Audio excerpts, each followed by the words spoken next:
कल श्री रामनवमी है। मैं नवरात्रे के इन अवसरों पर आपको बहुत बहुत बधाई और शुभकामना देता हूँ। मित्रों, जैसा शुक्रवार को हमने चर्चा की थी, ये समय बड़ा एक कठिन दौर से हम निकल रहे हैं। कोरोना का जो 1 वर्ष पहले ये महामारी का प्रारंभ हुआ था, फरवरी आते आते 2021 में हमको लगा था कि शायद हम इसमें से बाहर निकल रहे हैं, लेकिन ये जो दूसरी लहर है, मार्च के बाद फिर से ये शुरू हुई और आज इस 1.5 महीने में लगभग हम 7,000 नए केसेस ये हमारे यहाँ आ रहे हैं और इस समय प्रदेश में 45,000 से ऊपर भी ऐसे एक्टिव केसेस हो गए हैं, जो पिछली पहली लहर से 1.5 गुना से भी ऊपर हो गया है। अब ये हमारी सावधानी का एक बहुत महत्वपूर्ण विषय है।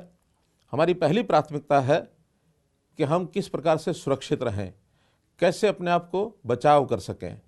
इस काम को लेकर के हमारा हर विभाग, चाहे वो स्वास्थ्य विभाग है, चाहे वो हमारा होम डिपार्टमेंट है, चाहे पंचायत डिपार्टमेंट विभाग है या शहरी निकाय विभाग है, सभी विभाग इसी ओर लगे हैं कि हम कैसे अपने लोगों को इस महामारी से बचा सकें, इसको दूर रख सकें। इसके लिए बहुत से हमने प्रयत्न किए हैं और उन सब प्रयत्नों में एक प्रयत्न कि हमने राज्य स्तरीय एक कोविड मॉनिटरिंग कमेटी बनाई है, जिसकी अध्यक्षता हमारे स्वास्थ्य मंत्री श्री अनिल विज कर रहे हैं। लगातार सब चीज़ों पर हमारे सारे विभाग मिलकर के नज़र रखेंगे। हर दिन जो भी नई जानकारी आएगी उसके आधार के ऊपर नए कदम जो भी लेने होंगे वो हम लेंगे। हम एक विषय अपने श्रमिक भाइयों से निवेदन करते हैं कि पिछले वर्ष की तरह इस बार ऐसा कुछ भी नहीं होने वाला कि हमारा कोई आर्थिक चक्र ये बंद हो। हमने बहुत से सुझाव आते रहे हैं कि लॉकडाउन की तरफ चलना चाहिए। हमने तय किया है कि नहीं, हमारी सामान्य गतिविधियां वो चलती रहेंगी, सब सावधानियां हम बरतेंगे, लेकिन लॉकडाउन जैसी स्थिति आने पर फिर से ये जो चक्र रुकता है, उद्योग बंद होते हैं। हमारे श्रमिक भाई खास करके जो हर महीने ताज़ा कमाते हैं और अपने परिवार को चलाते हैं, 10-15 हज़ार की सैलरी लेते हैं, अगर काम छूटता है तो एक नया एक दौर एक शुरू हो जाता है उनकी कठिनाई का। हम चाहेंगे कि ये सारा सिस्टम बना रहे ताकि हमारे ऐसे जो मजदूर भाई हैं, श्रमिक भाई हैं, उनको किसी प्रकार की कठिनाई ना आए। जहाँ तक कोरोना के बढ़ने का विषय है, इसमें कुछ चैलेंजेस आए हैं। एक चैलेंज तो यह है कि हमारी गति बहुत तीव्र जो बढ़ रही है, तो उसमें जो आवश्यकता है, अस्पतालों की आवश्यकता, वहाँ बेड्स की आवश्यकता, ऑक्सीजन बेड्स की आवश्यकता, वेंटिलेटर्स की आवश्यकता, इसको पूरा हम ध्यान रखे हुए इसको हम ठीक कर रहे हैं। आज की जहाँ तक स्थिति है, आज हमारे अस्पतालों में बेड्स की कोई कमी नहीं है, मास्क की कोई कमी नहीं है, अपना सैनिटाइजर्स की कोई कमी नहीं है, पीपीटी किट्स की कोई कमी नहीं है। तो ये सारी चीज़ें पर्याप्त मात्रा में हमने उपलब्ध करा ली हैं। अगर हर दिन थोड़ा चैलेंज होता है तो ऑक्सीजन की उपलब्धि का होता है। ऑक्सीजन अभी तक जितनी हरियाणा में उत्पादन होता है उससे हमारा काम चल रहा है, लेकिन उसी को और आगे व्यवस्था को ठीक करते हुए हमने कुछ आपातकाल व्यवस्थाओं की भी चिंता की है। अभी तक जो लिक्विड हमारे पास जो ऑक्सीजन है, पानीपत के प्लांट से ज़्यादा हमको ऑक्सीजन मिलती है, जो इंडियन ऑयल कॉरपोरेशन का जो प्लांट है, लेकिन उसमें भी आवश्यकता पड़ने पर जो गैस फॉर्म है इसका ऑक्सीजन का, उसकी उपलब्धि भी हम करवाने की सुनिश्चित हमने किया है, जो बड़ी मात्रा में है। लिक्विड से भी 4 गुना ज़्यादा ये हमारी गैस की उपलब्धि होती है। चूँकि गैस ऑक्सीजन की ट्रांसपोर्टेशन कई बार संभव नहीं होती है, तो आपातकालीन स्थिति में हमने DRDO को भी निवेदन किया है कि कोई एक टेम्परेरी हॉस्पिटल 500 बेड से लेके 1,000 बेड के हॉस्पिटल की व्यवस्था हम पानीपत में करने जा रहे हैं। यदि आपात स्थिति में आवश्यकता पड़ी तो हम उस अस्पताल का भी उपयोग हम करेंगे। तो उसी में दूसरा जो निर्णय हमने किया है कि माइल्ड से मॉडरेट जो भी मरीज़ हैं, जो प्रभावित कोविड के ऐसे पेशेंट्स हैं, उनसे निवेदन किया कि होम आइसोलेशन, इसी में एक प्रकार से उनकी व्यवस्था अगर रहेगी तो अन्य नेसेसरी जो बर्डन है अस्पतालों के ऊपर वो नहीं बढ़ेगा। घरों में भी वो ठीक हो सकते हैं। जो माइल्ड टू मॉडरेट, जो सामान्य यानी स्तर की जो कोविड है जिनको, उनको घरों के अंदर रखेंगे। उसके लिए हमने डिस्ट्रिक्ट कोविड सेंटर्स बनाए हैं। 526 कोविड सेंटर्स हमारे डिस्ट्रिक्ट में बने हैं, जहां 45,000 बेड्स की व्यवस्था है। और जो कोविड हॉस्पिटल्स हैं, केवल कोविड का ही इलाज करेंगे तो ऐसे भी 281 अस्पतालों को हमने डेडिकेट किया है, जहां 21,000 ये बेड्स हैं। तो ऐसे निजी अस्पतालों से भी हमने निवेदन किया है कि पहला काम वो हमारा कोविड पेशेंट्स है उनको ट्रीटमेंट का है। बहुत से अस्पतालों ने अपने ओपीडी को भी बंद कर दिया है, ताकि ओपीडी का पेशेंट फिर भी कुछ दिन उसको देरी करने से कोई बहुत कठिनाई नहीं आएगी, लेकिन कोविड का जो पेशेंट है उसको प्राथमिकता से उसका उपचार करना ये बहुत ज़रूरी है। निजी अस्पतालों में कमरों की जो किराया है उसका दुरुपयोग वो ना करें। तो अलग अलग स्तर के जो निजी अस्पताल हैं उनमें 8,000 रुपये से लेकर 18,000 रुपये प्रतिदिन ये राशि भी उनकी तय की है, ताकि इससे ज़्यादा राशि वो न ले सकें। जहाँ तक टेस्टिंग की बात है, टेस्टिंग भी हमारे यहाँ लगभग 40,000 टेस्ट ये प्रतिदिन हों, ऐसी हमने व्यवस्था की है। तो इस टेस्टिंग के लिए भी 500 रुपये का रेट ये प्राइवेट अस्पतालों के लिए तय किया है। अगर घर से सैंपल लेकर के आते हैं तो 600 रुपया वो चार्ज कर सकते हैं, इससे ज़्यादा वो चार्ज नहीं करेंगे प्रतिदिन। ये हमारी टेस्टिंग की व्यवस्था और आगे बढ़े, हम अपने यहाँ प्रयत्न कर रहे हैं कि ये 40,000 से 70,000 तक हम इसको लेकर के जाएं। अभी तक कुल 33 लाख लोगों को ये मैं वैक्सीनेशन की बात कर रहा हूँ, तो वैक्सीनेशन 70,000 व्यक्तियों का प्रतिदिन वैक्सीनेशन हो, ऐसा हम एक प्रयत्न कर रहे हैं। अभी तक 33 लाख लोगों को वैक्सीनेशन का ये टीका लग चुका है। 1800 केंद्र वैक्सीनेशन के ये हमने स्थापित किए हैं। अभी 20 अप्रैल यानी आज से अगले 4-5 दिन तक एक मेगा जो अभियान है, महाअभियान है, वो इस वैक्सीनेशन के जो टीके हैं उनका लगाया जाएगा। मैं आभारी हूँ प्रधानमंत्री नरेंद्र मोदी जी का, जिन्होंने ये कहा है कि 1 मई से 18 वर्ष तक की आयु के भी जितने नौजवान हैं, पहले अभी तक 45 वर्ष तक के लोगों को ही वैक्सीनेशन का टीका ये लगता था, अब 18 वर्ष से ऊपर भी 1 मई के बाद ये खुलने जा रहा है। तो ऐसे सब नौजवान साथियों को भी कहूँगा कि 1 मई के बाद वो भी वैक्सीनेशन का टीका ये लगवा लें। और एक सुविधा ये होने वाली है कि बाज़ार में भी वैक्सीनेशन का टीका ये उपलब्ध हो जाएगा, ताकि बाज़ार में उपलब्ध होने के बाद जो भी कहीं टीका लेकर के कहीं लगवाना चाहता है तो जा कर के लगवा सकते हैं। अभी ऑक्सीजन की जहाँ तक बात है, मैं बेड्स की बात कर रहा था, तो हमारे पास 2131 ऐसे बेड्स ऑक्सीजन के उपलब्ध हैं, आईसीयू के बेड्स भी उपलब्ध हैं। अभी तक 721 कोरोना मरीज ये ऑक्सीजन बेड्स पर हैं, अर्थात अभी 1/3 अभी ऑक्सीजन के जो बेड्स हैं उनका उपयोग हो रहा है, बाकी अभी 1400 हमारे पास अस्पतालों में उपलब्ध हैं। जहाँ तक वेंटिलेटर्स की बात है, 1080 वेंटिलेटर्स उपलब्ध हैं, 131 मरीज इस समय वेंटिलेटर्स पर हैं। इसलिए इन किसी भी बात से कोई चिंता करने की आवश्यकता नहीं है। कई बार पैनिक की स्थिति बनती है कि एक चीज़ की कमी आती है तो फिर लगातार वो कमी का प्रचार होता है। कोई प्रचार न करे, हमें दिन रात लग करके हमारे सभी विभाग लगे हैं कि ऐसी कोई भी चीज़ होगी उसकी व्यवस्था लगातार करेंगे। तो इसलिए जहां हमारे मरीज़ रोज़ाना, जैसा मैंने बताया, 7,000 अगर वो बढ़ रहे हैं तो वहीं पर लगभग 3,000 से ऊपर वो ठीक भी हो रहे हैं। कल का आंकड़ा है 3,663 लोग वो ठीक भी हुए हैं। अर्थात लगातार किसी का 10 दिन बाद, किसी का 12 दिन बाद, किसी का 14 दिन के बाद ठीक होने का क्रम भी ये लगातार जारी है। तो इसलिए मित्रों, इन चीज़ों को हम ध्यान रखेंगे और इलाज तो सरकारी व्यवस्था से होगा, लेकिन उसका जो प्रिकॉशन है, उसका बचाव है, वो हमको खुद करना होगा। अगर आप अपना बचाव करने में सफल होंगे तो सबसे बड़ी उपलब्धि हमारी ये है। हाँ, किसी कारण से कोरोना के हम पीड़ित हो गए तो उसकी इलाज के नाते से उसकी सुरक्षा करने की जिम्मेदारी हमारी सरकार की है। हम कोई भी इसमें कमी नहीं आने देंगे। आपको आपका मनोबल बना रहे, इस नाते से ही ये मैं प्रतिदिन जो आपके सामने आकर के बातचीत करता हूँ, ये उसका जो पहलू है, इस नाते से ही मैं आपके पास आता हूँ। आज दूसरा विषय, जैसे मैंने पिछली बार बताया था, वो जो करंट इशू चल रहा है, किसान की जो फसल है उसकी प्रोक्योरमेंट है। हमने 1 अप्रैल से प्रोक्योरमेंट का काम शुरू किया था। इस बार गेहूं, सरसों, चना, इसकी प्रोक्योरमेंट के साथ साथ जो रबी की फसल है उसमें जौ भी हमने जोड़ा है। यद्यपि चना, सरसों और जौ ये एमएसपी से ऊपर चल रहे हैं, हमारी मंडियां व्यवस्था करने के बाद भी हमको उसमें कुछ खरीदना नहीं पड़ रहा है। जहाँ तक गेहूं का विषय है, गेहूं भी इस समय तक हमारा 60 लाख मीट्रिक टन ये गेहूं की आवक हो चुकी है और जिसमें से 53 लाख मीट्रिक टन की हमने खरीद कर ली है और मैं समझता हूं 25 लाख के लगभग इसका उठान भी हो चुका है। तो इसलिए किसी प्रकार की कोई कठिनाई ये नहीं आ रही है।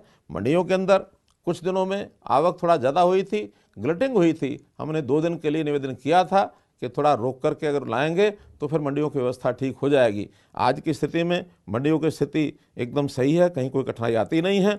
मंडी में जब गेहूं आता है तो गेहूं आने के बाद उसकी जो व्यवस्था है, वहाँ आवक के बाद उसकी सफाई होती है, सफाई में तुलाई, तुलाई के बाद भराई, भराई के बाद जे फॉर्म कटता, आई फॉर्म कटता, उसका उठान होता है, गेट पास कटता है। गेट पास कटते ही उसका जो टाइम है वो हम शुरू कर देते हैं कि गेट पास के दिन के छोड़कर अगले 3 दिनों के बाद अगर पेमेंट नहीं होती है तो उसको देरी माना जाता है, और देरी अगर होती है तो उसकी जो पेमेंट आती है साथ में उसका ब्याज भी उसको मिलेगा। ऐसी में व्यवस्था का प्रबंध किया है।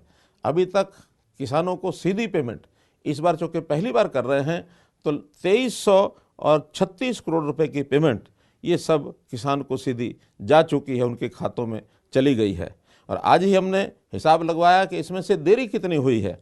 केवल एक किसान ऐसा है जिसकी 10 दिन की देरी हुई, 3 किसान ऐसे हैं जिसकी 9 दिन की देरी हुई है, और बड़ी मात्रा में जो किसान ऐसे हैं जिनका 1 दिन की देरी हुई है। तो इस प्रकार से इस देरी के कारण से होने वाला जो इंटरेस्ट की अमाउंट है 10,769 लोगों को ये जो ब्याज है ये भेजा जा चुका है।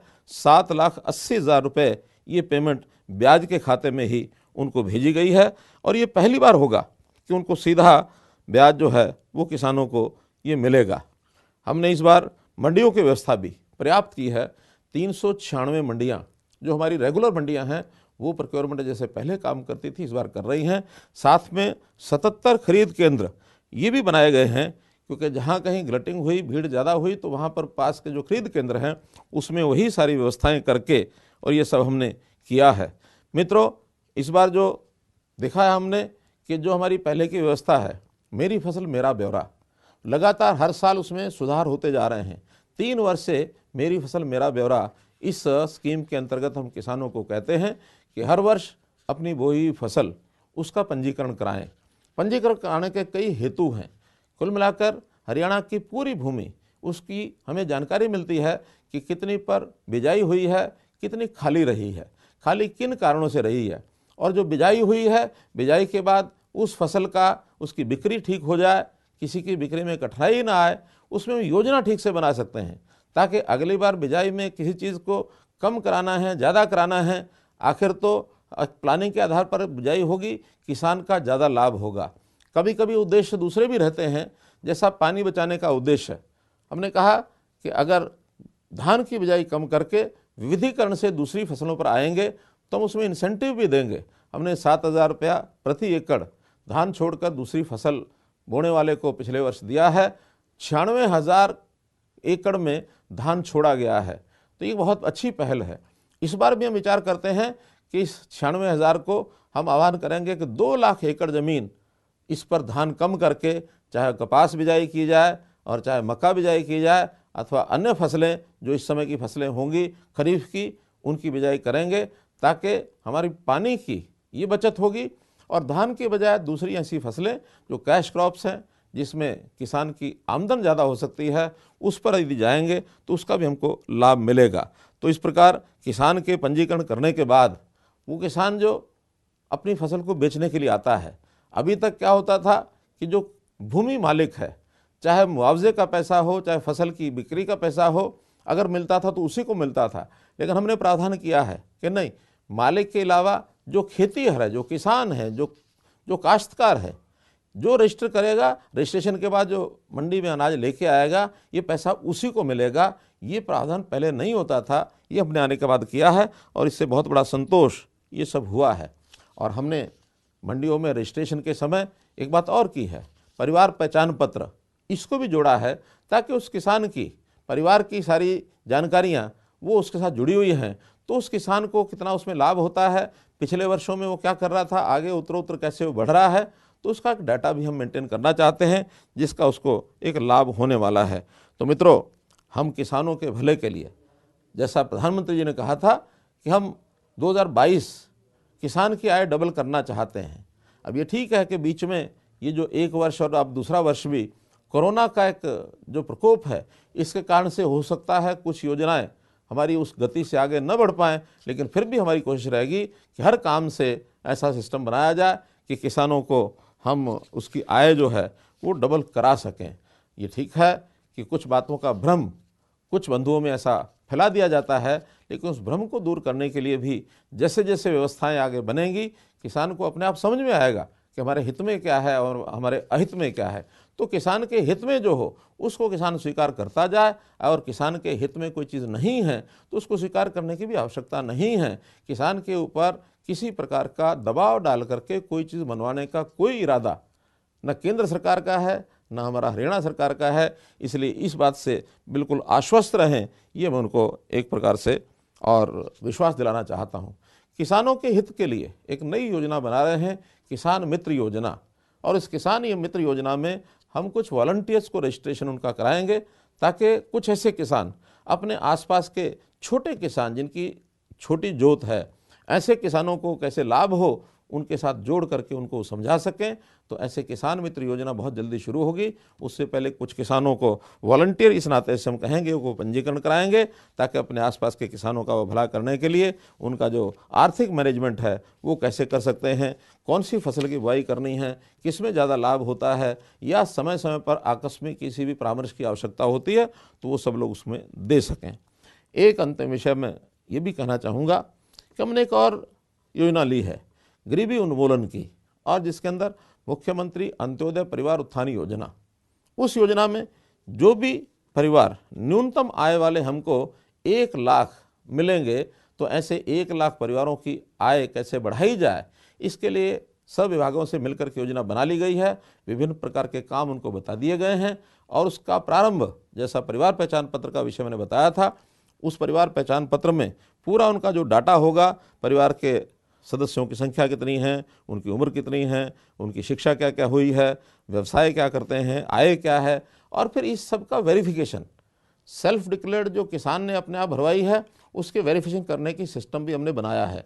लोकल कमेटीज़ का गठन किया है, जिसके अंदर 2 सरकारी आदमी होंगे, 3 पब्लिक के आदमी होंगे। तो ऐसे 5 लोग मिल करके उसके बताए हुए डाटा को वो वेरीफाई करेंगे, और वेरीफाई करने के बाद फिर उसमें जो 1 लाख परिवार निकलेगा उनकी सहायता करने के लिए हम आगे बढ़ाएंगे। अभी तक वेरिफिकेशन करने के लिए 4.5 लाख परिवारों को हमने क्षेत्र में ये जो लोकल कमेटीज़ हैं उनको ये डाटा भेज दिया है। वेरिफिकेशन चल रही है, और उस वेरिफिकेशन के बाद 15,000 परिवार वापस एक प्रकार से डाटा उनका पहुंच चुका है।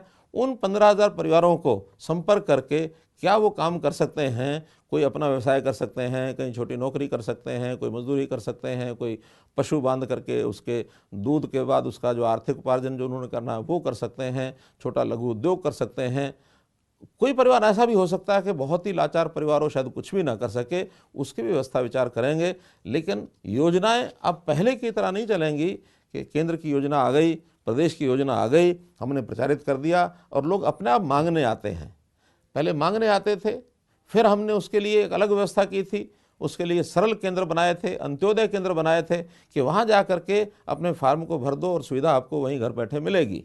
अब उससे भी सरल हम कर रहे हैं कि ऐसे परिवार जिनकी आवश्यकता है, जो पात्र परिवार हैं, ऐसे पात्र परिवारों को घर में जा कर के उसको किस योजना का लाभ हो सकता है, शायद उसको पता भी नहीं होगा कि सरकार के लोग उसके घर में आने वाले हैं, लेकिन उसके घर जाकर और उसकी व्यवस्था की जाएगी ताकि उसका जीवन यापन वो ठीक से हो सके। तो ये काम हम अभी करने वाले हैं ताकि हर परिवार वो सुखी परिवार हो। पंडित दीनदयाल उपाध्याय ने कहा है कि किसी समाज को यदि आप सुखी करना चाहते हैं तो सुखी करने के लिए सबसे आवश्यक है कि उस समाज का जो न्यूनतम सीढ़ी पर, छोटी छोटी सीढ़ी पर, आखिरी सीढ़ी पर खड़ा व्यक्ति वो यदि प्रसन्न होगा तब सुखी समाज की कल्पना की जा सकती है। तो ये अंत्योदय का अभियान ये चला करके हम इस कार्य को आगे बढ़ाएंगे, ये हमारी सरकार का संकल्प है और बहुत जल्दी इसके जो परिणाम हैं वो हमारे सामने आएंगे। तो इस नाते से एक सुखी समाज की कल्पना हम करना चाहते हैं। यही आज के लिए आपके साथ मैं बातचीत करने के लिए आया हूँ। बहुत बहुत धन्यवाद, बहुत बहुत आभार।